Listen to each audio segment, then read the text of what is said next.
Egypt کے جو coach تھے ان تک کو ریڈ کارڈ دکھا دیا گیا تھا کیونکہ وہ فلسطین کا جھنڈا بھی لے کر آئے تھے، اپنی فتح پہ فلسطین کا جھنڈا لہرایا انہوں نے. اور پھر جو فیصلے ہو رہے تھے ریفریز کی طرف سے صاف واضح تھا کہ ایک بائسنس ہے، ایک جانبداری ہے اور سیاسی قوتیں اپنا کردار ادا کر رہی ہیں کچھ ٹیمز کو جتوانے کے لیے. اسپیشلی بات کی جائے تو ارجنٹینا اور میسی کے بہت سارے فاؤلز تھے جو کال ہی نہیں ہو رہے تھے، وہ دے ہی نہیں رہے تھے ریفری ریپلے دیکھنے کے بعد بھی. پھر دنیا نے سوال پوچھا. اب لیکن سب سے زیادہ جو افسوسناک عمل تھا اس فیفا ورلڈ کپ میں وہ ریڈ کارڈ کا ریورسل تھا. آج تک فٹ بال کی تاریخ میں نہیں ہوا جو ہم نے اس ورلڈ کپ میں دیکھا کہ ڈونلڈ ٹرمپ امریکی صدر فیفا کے صدر کو فون کرتے ہیں اور کہتے ہیں کہ ہمارے کھلاڑی کو جو آپ نے ریڈ کارڈ دکھایا ہے اس پہ عمل درآمد روک دیا جائے تاکہ اگلا میچ ہمارا یہ فارورڈ کا کھلاڑی اسٹرائکر کھیل سکے. اگلا میچ وہ ٹیم ہار گئی اور پھر دنیا نے کہا کہ دیکھو کیا فائدہ ہوا کھیل میں سیاست لانے کا، ہارنا تو آپ نے تھا ہی، کھیل کو بھی تباہ کر کے آپ چلے گئے یقیناً. اور پھر اب جو صورتحال ہے اسپین ورسز ارجنٹینا کا فائنل ہے. ارجنٹینا میں میسی ہے، وہ میسی جو ہمیں ہمیشہ اسرائیل کے ساتھ کھڑا ہوا نظر آتا ہے. جتنے بھی مسلم امہ ہیں، مسلمان دنیا فٹ بال کے فینز ہیں، وہ سب اسپین کے لیے دعا کر رہے ہیں. اسپین وہ ملک ہے جس نے غزہ جینوسائیڈ کی مخالفت کی، جس نے ایران جنگ میں امریکہ کا ساتھ نہیں دیا، جس نے واضح ہمیشہ حق کا ساتھ دیا، سچ کا ساتھ دیا. اور دنیا بھر میں مسلمان اس وقت یہی دعائیں کر رہے ہیں کہ اسپین جیتے، ارجنٹینا ہارے، میسی ہارے، کیونکہ میسی ہمیشہ سے اسرائیل اور نیتنیاہو کے ساتھ کھڑا نظر آیا، رونالڈو ہمیشہ فلسطینیوں کی بات کرتے ہوئے نظر آئے. گفتگو کو آغاز کرنا چاہوں گا، اپنے مہمانوں کو ویلکم کروں گا. میرے ساتھ موجود ہیں JUI سینیٹر ہیں، ماہر قانون ہیں، کسی تعارف کے محتاج نہیں ہیں، پاکستان کے نامور سیاستدان ہیں، سینیٹر کامران مرتضیٰ صاحب. السلام علیکم ورحمۃ اللہ. بہت شکریہ مرتضیٰ صاحب آپ کے وقت کے لیے، جزاک اللہ خیر. میرے ساتھ موجود ہیں پاکستان تحریک انصاف کے رہنما، ماہر قانون، کسی تعارف کے محتاج نہیں، ہمیشہ ہمارے پروگرام میں آ کے ہماری عزت میں اضافہ کرتے ہیں، اظہر صدیق صاحب. السلام علیکم ورحمۃ اللہ. بہت شکریہ آپ کے وقت کے لیے اظہر صاحب، جزاک اللہ خیر. پیپلز پارٹی سے سینیٹر سرمد علی صاحب بھی ہمیں جوائن کریں گے، ان کو بھی ہم تھوڑی دیر میں ویلکم کرتے ہیں. گفتگو کا آغاز کرنا چاہوں گا سینیٹر کامران مرتضیٰ صاحب سے. کامران مرتضیٰ صاحب بہت شکریہ آپ کے وقت کے لیے. سر، مولانا فضل الرحمان صاحب کی محنت کی بدولت بتایا جا رہا ہے کہ مذاکرات میں پیش رفت ہوئی ہے اور لانگ مارچ آزاد کشمیر میں مؤخر کر دیا گیا ہے.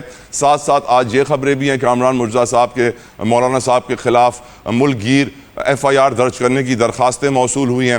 بلاول صاحب نے بھی ان کے بیان کے اوپر تنقید بٹوین دا لائنز کل کر دی تھی. بہت سارے لوگ اور بھی تنقید مولانا صاحب کے اوپر کر رہے تھے. کیا مولانا صاحب پریشر میں آ گئے؟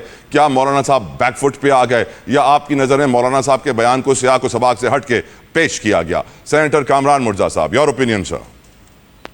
نہ تو پارٹی بیک فٹ پہ گئی ہے، نہ مولانا صاحب بیک فٹ پہ گئے ہیں، نہ وہ پریشر میں آئے ہیں، نہ مولانا صاحب پریشر میں آئے.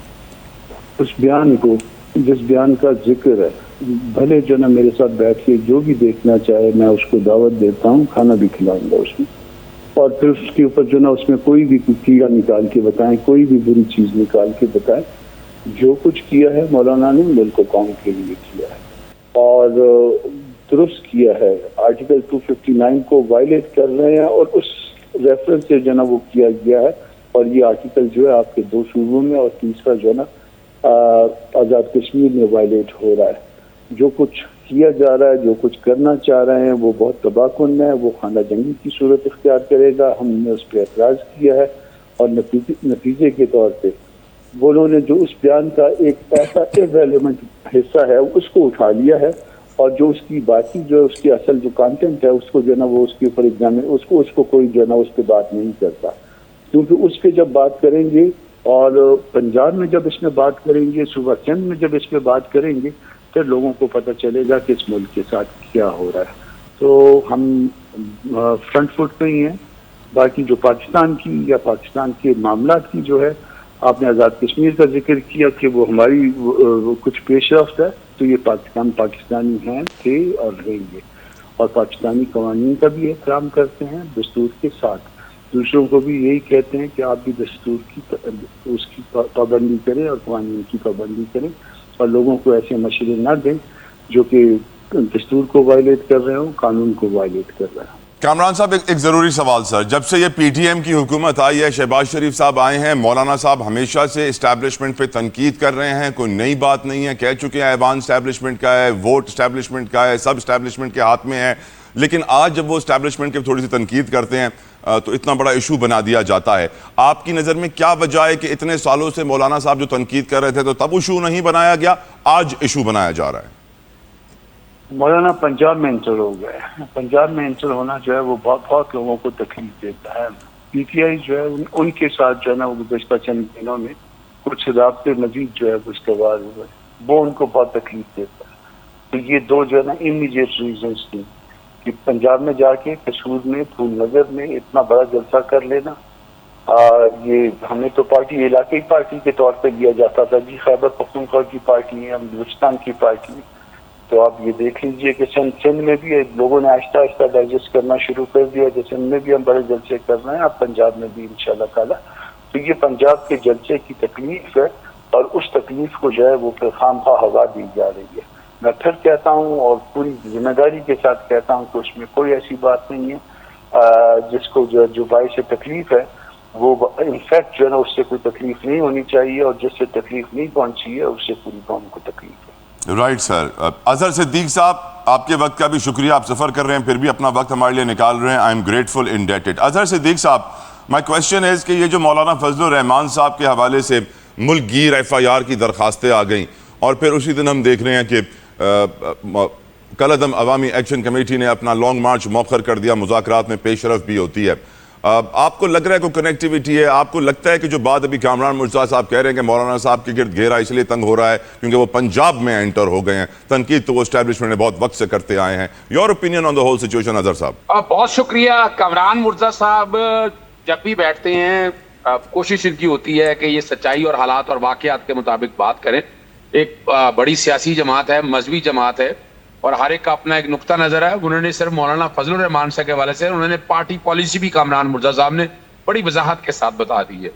الفاظ کے چناؤ پہ یعنی مجھے بھی احساس ہے کہ الفاظ کا چناؤ بہتر طریقے سے ہونا چاہیے تھا. یعنی اس کا مقصد یہ نہیں ہونا چاہیے تھا کہ کس کی دل آزاری, اور دل آزاری حقیقتاً ان الفاظ سے ہوئی ہے. میں یہ نہیں کہنا چاہتا, لیکن کیا یہ جرم قابل دستاندازی پولیس ہے یا نہیں ہے, یہ ایک علیحدہ سوال ہے. لیکن پرابلم یہ ہے کہ جس وقت یعنی مثال کے طور پر یہ جو پورے پنجاب کے اندر جہاں درخواستیں آپ دے رہے ہیں, تو میں تو ایک قانون کے طالب علم ہونے کے ناطے میں تو اس سے مقدمہ تو نہیں میں سمجھ رہا کہ اس میں کون سا مقدمہ بنے گا, کون سی دفعات لگے گی. یا تو جو آپ نے پیکا وغیرہ کو لگایا ہے یا پیکا میں ترمیم کر لیں, کچھ زیادہ زیادہ کیا ہوگا توہین کا لفظ آ جائیں گے. کچھ ان کی توہین ہوئی ہے, ڈیفیمیشن کے لاز موجود ہیں, اس میں کوئی شک نہیں ہے.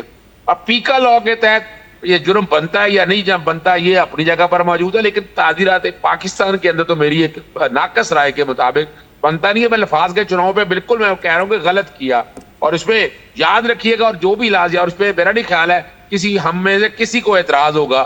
وطن کی مٹی پہ جو سودا کرے مفادوں کا, وہ اپنے نام سے پہلے ہی ہار جاتا ہے. وطن سے غداری کبھی قابل قبول نہیں. یہ جرم صرف قانون نہیں ضمیر بھی معاف نہیں کرتا. یہ وطن کی غداری کے حوالے سے میں بات کر رہا ہوں, اور یہ جو کہ انہوں نے کلیئر کر دی ہے, پارٹی سارے معاملے میں کھڑی ہے. تو میں اس کو زیادہ ان کانٹیکس کے حوالے سے نہیں دے سکتا, لیکن دل آزاری ضرور ہوئی ہے, یہ ایک حقیقت ہے. شہداء کا اپنا ایک رول ہے, اور ان کے حوالے سے میں حافظ حمداللہ صاحب کو سن رہا تھا, انہوں نے بڑی وضاحت کے ساتھ چیزوں کو ایکسپلین کیا ہے. وہ اپنے طور پر جتنی کوشش کر سکتے تھے انہوں نے بتا دیا ہے, لیکن مناسب یہی ہوگا کہ اس پہ ایک ذرا اور مزید وضاحتی بیان آ جائے, بہتر آ جائے. میں یہ سمجھتا یہ مناسب نہیں, اور مولانا صاحب جمعیت علماء اسلام کو بہت پہلے سارے معاملے میں اٹھنا چاہیے تھا کہ یہ زیادتی ہو رہی ہے. باتیں کرتے رہے ہیں جی. پاکستان تحریک انصاف کو جب ظلم اور زیادتی جتنی ہوئی ہے, نظر بندی کی آرڈر دے لے, ای C L P C L, یہ سارا جو ہے نا, اب میں جو دیکھ رہا ہوں کہ اب لگ رہا یہی ہے کہ پاکستان تحریک انصاف نے بھگت لیا اپنے ساتھ جو کچھ ہونا تھا. اب آگے کسی اور باقی جماعتوں کی تیاری ہے, تو وہ گراؤنڈ بنائی جا رہی ہے. اب اگلی باری میں یہ نہیں کہہ رہا کہ کس کی, لیکن نظر آ رہا ہے کہ جو حکومت وقت ہے نا اس وقت, اگلی باری ان کی آنے والی ہے. بالکل ٹھیک, شہباز شریف صاحب نے اپنا ٹینیور تقریباً پورا کر لیا ہے. اب وقت کی کمی ہے. I'm sorry to interrupt. مجھے آگے بڑھنا ہوگا سینیٹر سرمد صاحب کی طرف. سینیٹر صاحب thank you for your precious time, جزاک اللہ خیر. السلام علیکم. سینیٹر صاحب, یہ مولانا فضل الرحمان صاحب کے حوالے سے خبریں آتی ہیں کہ وہ ملک گیر, ان کے خلاف ایف آئی آر درج کرنے کے لیے درخواستیں موصول ہوئی ہیں. اسی دن خبر آ جاتی ہے کہ کالعدم عوامی ایکشن کمیٹی نے اپنا لانگ مارچ مؤخر کر دیا ہے, مذاکرات میں پیش رفت ہوئی ہے. مولانا صاحب خوشی کا اعلان کرتے ہیں. کیا کوئی کوئنسیڈنس ہے کہ یہ دونوں خبریں ایک ہی دن آ رہی ہیں؟ یا پھر جو بلاول صاحب نے کل پیغام دیا اور جو پریشر مولانا صاحب پہ کریٹ ہو گیا بہت ضروری تھا کہ کوئی پیش رفت ہو؟ سینیٹر سرمد صاحب، your opinion on the whole situation. میرے خیال میں ان دونوں کی کنیکشن ایز سچ تو بنتی نہیں ہے، اور بلاول صاحب کی جو کل پریس کانفرنس تھی اور جو وہ آزاد کشمیر میں جو رول پلے کر رہے ہیں اس کے ساتھ آپ کو نظر آتا ہے کہ جوائنٹ ایکشن کمیٹی کی جو لانگ مارچ وغیرہ پوسٹپون ہوئی ہے اس کے حوالے سے کنیکٹیوٹی یقیناً بنتی ہے. لیکن اصل چیز جو ہے نا مولانا کے حوالے سے میں صرف یہ کہوں گا کہ مولانا نارملی بہت نپی تلی بات کرتے ہیں، جتنی نپی تلی بات مولانا کرتے ہیں شاید ہی کوئی سیاستدان اتنی نپی تلی بات کرتا ہو. تو اس لیے بہت حیرانی ہوئی جب ان کا یہ بیان آیا، تو اس سے بہت حیرانی ہوئی. اور میرے خیال میں جیسے اظہر صاحب نے بھی کہا کہ بالکل دل آزاری ہوئی ہے. میرے خیال میں ان تمام خاندانوں کی جن کے بچے شہید ہوئے ہیں، ان تمام شہداء کے ورثاء کی، افواج پاکستان کی، میرے خیال میں مولانا کو ذرا سوچ سمجھ کے بات کرنی چاہیے. بس سرمد صاحب آپ ایک میڈیا جائنٹ بھی ہیں. سرمد صاحب آپ ایک میڈیا جائنٹ بھی ہیں، آپ بہت سمجھتے ہیں میڈیا کے تمام تر معاملات کو. مولانا صاحب تو کافی وقت سے اسٹیبلشمنٹ کے اوپر تنقید کرتے ہوئے آ رہے ہیں، لیکن کامران مرزا صاحب کہہ رہے ہیں کہ اب وہ پنجاب میں داخل ہو گئے ہیں اس لیے تنقید زیادہ زور کی لگ رہی ہے. نہیں، میرا نہیں خیال کہ ایسا کوئی ایشو ہے کہ پنجاب میں داخل ہو گئے. پنجاب میں تو ان کی سیاست پہلے بھی تھی.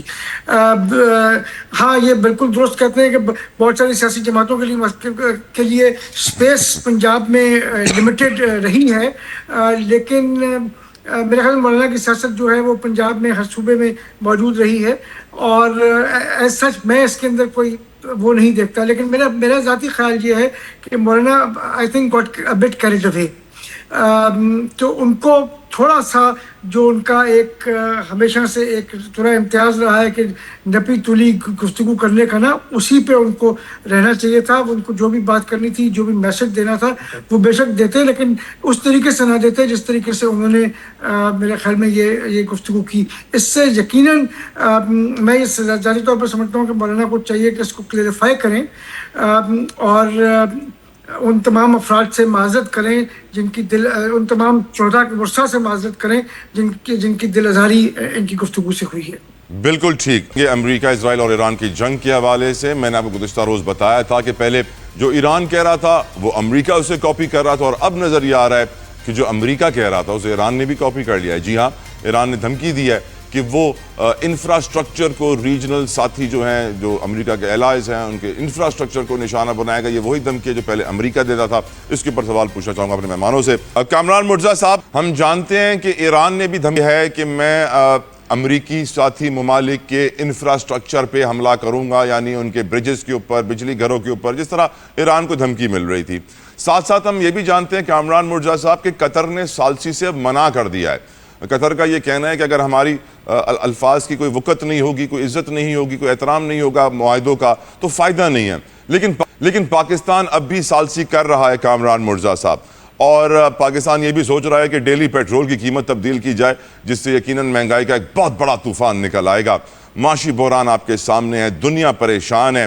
کامران مرزا صاحب، یور اوپینین، کیا پاکستان کو ثالثی کرنی چاہیے یا قطر کی طرح پیچھے ہٹ جانا چاہیے؟ کیا یہ جنگ آپ کو طویل مدتی لگ رہی ہے؟ بہت سارے لوگوں کی یہ رائے ہے کہ 1920 سے 30 تک دنیا بدلی تھی، اب 2020 سے 30 تک دنیا پھر بدلے گی. کامران مرزا صاحب، یور اوپینین سر. ایسا ہے کہ ایران کو بھی معاملے کو سمجھنا چاہیے. اگر کسی لڑائی سے عزت کے ساتھ جان چھوٹ رہی ہے تو وہ جان چھڑا لینی چاہیے. یہ تو ایک پہلو ہے. دوسرا پہلو یہ ہے کہ کسی مسلمان ملک کے ساتھ ہم اس میں شک نہیں ہے کہ ہم ایران کو اس پورے معاملے میں سپورٹ کرتے رہے، مگر یہ سپورٹ اس وقت تک ہے جب تک اس پہ باقی مسلم ممالک انوالو نہ ہو جائیں یا ان کو انوالو نہ کر لیا جائے. جہاں پہ مسلمان ممالک کے درمیان مفادات کا ٹکراؤ آئے گا تو پھر جو ہے نا وہ JUI اس میں پارٹی نہیں بنے گی. اس وقت ہم فریق کے طور پہ ہم جو ہے نا ہم سمجھتے تھے کہ ہم ایران کے ساتھ ہیں، مگر جب مسلم امت جب کوئی میں سے کوئی ایک ملک بھی جو ہے نا اس پرابلم میں آ جائے گا اس لڑائی کی وجہ سے، تو پھر ممکن نہیں رہے گا ہمارے لیے. مگر اسٹل جو حکومت پاکستان کا اس میں رول ہے یا حکومت پاکستان کے پیچھے جو ہے نا وہ جو لوگ ہیں ان کا جو رول ہے اس کو ہم اسٹل جو ہے نا اس کو سپورٹ کرتے ہیں. وجہ اس کی یہ ہے کہ امن کے لیے ہر کوشش جو کی جائے اس کو سپورٹ کیا جانا چاہیے. امن اللہ پاک کی نعمتوں میں سے ایک ہے اور خطے میں امن ہونا چاہیے, امن رہنا چاہیے. مرزا صاحب ایک سوال یہاں سے پوچھنا میں ضروری سمجھتا ہوں کیونکہ میں نے کل اس کے اوپر پورا پروگرام بھی کیا تھا. ملیہ لودھی صاحبہ نے بھی اس کے بارے میں لکھا تھا کہ اس ایران جنگ کی وجہ سے پیلسٹائن کاز کے حوالے سے آواز اب نہیں اٹھائی جا رہی جس طرح پہلے اٹھائی جا رہی تھی, اور یہ سوال ہماری مذہبی جماعتوں سے بہت کیا جا رہا ہے. جماعت اسلامی ہو, JYFA ہو, وہ پہلے فلسطینیوں کے لیے بہت آواز اٹھاتے تھے, ریلیاں نکالتے تھے, لیکن اب کچھ حالات بدل گئے ہیں. یور اوپینین سر؟ نہیں, ایسا نہیں ہے. فلسطین کے ساتھ ہم کھڑے ہیں, اور فلسطین کے ساتھ صرف کھڑے نہیں ہیں بلکہ بعض ایسے معاملات بھی ہیں جس میں جو ہے نا وہ اس حد تک ہم ان کے ساتھ, ہم اس حد تک جاتے ہیں فلسطین کے لیے, غزہ کے لیے, جس حد تک جو ہے نا وہ ہم آپ کے پاس بیان نہیں کر سکتے معاملات کو. تو ہم فلسطین کے ساتھ ہیں. اب ایسا ہو جاتا ہے کہ بعض اوقات جو ہے نا فرض کریے کہ ایک لڑائی جو ہے نا آپ کے گھر تک پہنچ گئی ہے, گھر کے دروازے تک آ گئی ہے ایران والی, اور وہاں پہ بھی مسلمان جو ہے تکلیف میں, تو وہ ظاہر ہے کہ کچھ چیزیں پھر پس منظر میں چلی جاتی ہیں. فلسطین ہمارے لیے سب کے لیے جو ہے نا وہ ایک بڑا کاز ہے. کشمیر جو ہے ہمارے لیے ایک بہت بڑا کاز ہے. اسی طرح سے جو ہے نا وہ کسی ملک میں, کسی مسلمان ملک میں اگر کوئی ایسا کوئی طاقتوروں کا حملہ ہو جائے تو وہ بھی ہمارے لیے بڑا کاز بن جاتا ہے. کیونکہ ایران بھی ایک مسلم ملک ہے اور وہ اس وقت امیڈیٹ صورتحال ایران کے حوالے سے درپیش ہے, تو ساری توجہ جو ہے لوگوں کی اس طرف ہے, انکلوڈنگ ہمارے. بالکل ٹھیک سر. سرمد صاحب آپ کا اوپینین سر, کیا ہمیں بھی ثالثی سے پیچھے ہٹ جانا چاہیے قطر کی طرح, ہمیں اپنی محنت جاری رکھنی چاہیے؟ جنگ آپ کو کتنی طویل ہوتی ہوئی نظر آ رہی ہے سرمد صاحب؟ اب میرا تو خیال ہے کہ ہمیں اپنی کوششیں اور کاوشیں جو ہیں وہ جاری رکھنی چاہیے, اس لیے کہ کوئی تو ثالثی کا کردار ادا کرے نا اس تمام صورتحال میں. دیکھیے ایک بات جیسے کامران صاحب نے بھی کہی, بالکل درست ہے کہ ہم نہیں چاہتے کہ عالم اسلام کے اندر اس قسم کا ڈویژن ہو, لیکن اور ہمارے تعلقات جہاں ایران کے ساتھ ہیں, ایران ہمارا ایک پڑوسی ملک ہے اور ایک برادر ملک ہے, لیکن اس کے ساتھ ساتھ ہمارے تعلقات سعودی عربیہ کے ساتھ بہت مستحکم ہیں اور بہت مضبوط تعلقات ہیں, اور قطر کے ساتھ تعلقات ہیں, عمان کے ساتھ تعلقات ہیں. تو اگر یہ مسئلہ جو ہے امریکہ اور اسرائیل سے بڑھ کر دیگر اسلامی ممالک کی جانب آ جائے گا تو ہمارے لیے سائیڈ لینی بہت مشکل ہو جائے گی. تو ہمیں اس حوالے سے ذہن میں رکھتے ہوئے کاوشیں اپنی کرنی چاہیے تاکہ یہ صورتحال نہ کریٹ ہو, اور ایران میں بھی تھوڑی سی سینٹی پریویل ہو اور امریکہ کے اندر بھی تھوڑی سی سینٹی پریویل ہو, تاکہ دونوں جو ممالک ہیں پیچھے ہٹیں, کیونکہ اس وقت وہ ایک ڈیزاسٹر کے برنک پہ آ کے کھڑی ہو گئی ہیں. ان کو دونوں کو پیچھے ہٹنا ہوگا. یہ برنکمین شپ جو ہے نا یہ اپنی ڈومیسٹک آڈینسز کے لیے تو غالباً ٹھیک ہے, لیکن دنیا میں اگر پورا دنیا کا جو امن ہے وہی اس سے خطرے میں آ جائے گا اور ہم تیسری جنگ عظیم کے دھانے میں دوبارہ ایک بار آگے کھڑے ہو جائیں گے تو وہ تو I think it is going to be a disaster. تو ان دونوں کو جو برنکمین شپ پہ یہ چلے گئے ہیں اس سے ان کو پیچھے ہٹنا پڑے گا. ایران کو بھی ہٹنا پڑے گا. آئی تھنک ایران جو ہے وہ بالکل ہی ایکسٹریم پوزیشن لے کے بیٹھا ہوا ہے. اس طریقے سے امریکہ نے بھی ایکسٹریم پوزیشن لی ہوئی ہے. ان دونوں کو کہیں نہ کہیں بیچ میں آنا ہوگا. اس میں سوائے پاکستان کے علاوہ اور کوئی کردار ادا کر نہیں سکتا, رول پلے نہیں کر سکتا. ہمارے تعلقات دیگر اسلامی ممالک کے ساتھ بھی ہیں جن کے ساتھ کے اوپر ایران حملہ کر رہا ہے. ایران کے ساتھ بھی تعلقات ہیں, امریکہ کے ساتھ بھی تعلقات ہیں. تو ہم ہی خطے میں ایک واحد ملک نظر آتا ہے پاکستان, جو ان کو دوبارہ مذاکرات کی میز پہ لا سکتا ہے اور کوشش کر سکتا ہے کہ یہ دوبارہ جو پیچھے رہ گیا ہے, جو ایک سٹال ہو گیا ہے پروسیس, وہ دوبارہ شروع ہو. اظہر صدیق صاحب, یور اوپینین سر؟ دیکھیے میں جہاں تک تو بات ہے کہ ایران جو ہے, ایران کی ہسٹری بڑی پرانی ہے. ایران یہ جدوجہد اور جنگ پرانی لڑ رہا ہے, اور ایران نے اگر دیکھا جائے مسلم امہ میں فرنٹ پہ آ کر اگر کوئی کھیلا ہے اور جس نے لڑا ہے اور مصیبتیں مشکلیں برداشت کی ہیں, بڑی قربانیاں دی, ٹھیک ہے نا جی. ایران کا اور ایران کو اپنی سالمیت داؤ پر نہیں لگانی چاہیے, یہ تو بڑی وضاحت کے ساتھ ہے.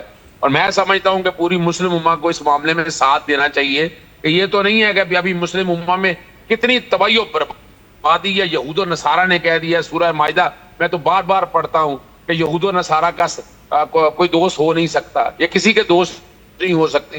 جو ان کو دوست بنائے گا وہ انہی میں سے ہوگا. ہاں دوسری بات یہ ہے اور میں تو ہمیشہ سے کہتا ہوں کہ یہ ابھی وہ وقت آیا نہیں ہے کہ جو حضرت امام مہدی کا ظہور، حضرت عیسیٰ علیہ السلام کا تشریف لانا، یعنی یہ وہ آ کے جو ہم اس جنگ کی طرف جانا ہے. اس وقت اسرائیل اور امریکہ جو ہے وہ ٹیسٹر کے طور پر اس علاقے میں آئے ہوئے ہیں. وہ دیکھنے آئے ہیں کہ کل جب وہ جنگ لڑنی ہے اس سے پہلے کیا حالات و واقعات کرتے ہیں. جب تک ان کا زمینی رابطہ نہیں ہوگا اور وہ پاکستان کو ایک کریڈٹ جاتا ہے کہ افغانستان کے اندر سے اس وقت امریکہ کو یہاں سے نکلوا دیا، ورنہ امریکہ آج افغانستان کے اندر زمینی طور پر موجود ہو تو بڑے حالات و واقعات خراب ہونا چاہیے. اور یہاں کامران مرزا صاحب کی بات بڑی زبردست ہے کہ تمام مسلم امہ کو اس پہ اکٹھا ہونا چاہیے. یہاں پاکستان ایک بہت بڑا رول پلے کر سکتا ہے، اس میں کوئی شک نہیں ہے. میں آج بھی سمجھتا ہوں کہ ثالثی کا کردار بالکل تھا، but not at the cost of Iran, یعنی ایران کی کاسٹ پہ نہیں ہونا چاہیے. ہم نہ اور امریکہ اگر بیک فٹ پہ جاتا ہے تو ان چیزوں کو سامنے رکھتے ہیں، لیکن اس سے پہلے مسلم امہ کو ایک جگہ اکٹھا کر کے ایک مسلم امہ کا ایک پیغام، اور وہ علیحدہ بات ہے ہم وہ اسی کو کھڑا نہیں کر سکے. آپ دیکھیں وہ اقوام متحدہ کو نہیں مان رہے، آج بھی دیکھیں آج فلسطین کے لیے آواز اٹھانے والی کتنی کا آوازیں رہ گئی ہیں. یہ ایران کو جاتا ہے کہ ان سارے معاملات میں بڑے آسان طریقے سے آیا ہے. اور پچھلے دن دیکھو نا یہاں کا جو چاہ رہا تھا، یہاں امریکہ چاہ رہا ہے، امریکہ تو آگے دیکھے بڑا خطرناک کام کر رہا ہے.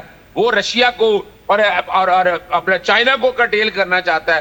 تو وہ اتنا آسان کام نہیں ہوگا کہ پاکستان کو یہاں پارلیمان میں بیٹھ کر چاہے انڈور آپس میں بیٹھ کر میٹنگ کریں، اس پہ ایک یونیفارم پالیسی بنائیں اور اس پہ چلیں. یعنی یہ خالی وزیر اعظم کو اختیار نہیں ہونا چاہیے یا ان کی کابینہ کو کہ یہ صرف اور صرف آپ کو یہ وفاقی حکومت نہیں چلا رہے ہیں، یہ انٹرنیشنل معاملات ہیں. تمام سٹیک ہولڈروں میں موجود ہو، ہماری پاکستانی فوج ساتھ موجود ہو، یہ کہ اس کا ایک طریقہ کار جو بیٹھ کر طے کیا جائے اور پھر اس پر سختی سے عمل کیا جائے. کھیل کے میدان کے اندر جس طرح قوانین کی دھجیاں اڑائی گئیں، لوگ یہی کہہ رہے ہیں جنگ کے میدان میں کیا خاک قانون فالو کریں گے. اس وقت فیفا ورلڈ کپ کے اندر جو ہم نے دیکھا، پہلے ایران کی ٹیم کے ساتھ جس طریقے کا رویہ اختیار کیا گیا کہ وہ ریسٹ نہ کر سکیں، جس طریقے کے ساتھ میسی کے فاؤلز کو چھپایا گیا، ایجپٹ کی ٹیم کو نشانہ بنایا گیا، مسلمان ٹیمز کو نشانہ بنایا گیا، اور پھر ہم نے دیکھا کہ اب فائنل آ رہا ہے اسپین اور ارجنٹینا کا. ریڈ کارڈ ریورسل کی تو کیا ہی بات کی جائے، وہ تو ہسٹورک سٹیپ تھا ڈونلڈ ٹرمپ کا اور فیفا کا. لیکن اب جب فائنل قریب آ گیا ہے، اسپین کی طرف سارے مسلمان کھڑے ہیں کیونکہ اسپین وہ ملک ہے جس نے غزہ کی نسل کشی کے خلاف آواز اٹھائی، ایران جنگ کے خلاف آواز اٹھائی، اور ارجنٹینا وہ ملک ہے جس کا مین لیڈ پلیئر ہیرو میسی ہمیشہ نیتن یاہو کے ساتھ نظر آیا، اسرائیل کا جھنڈا لہراتے ہوئے نظر آیا.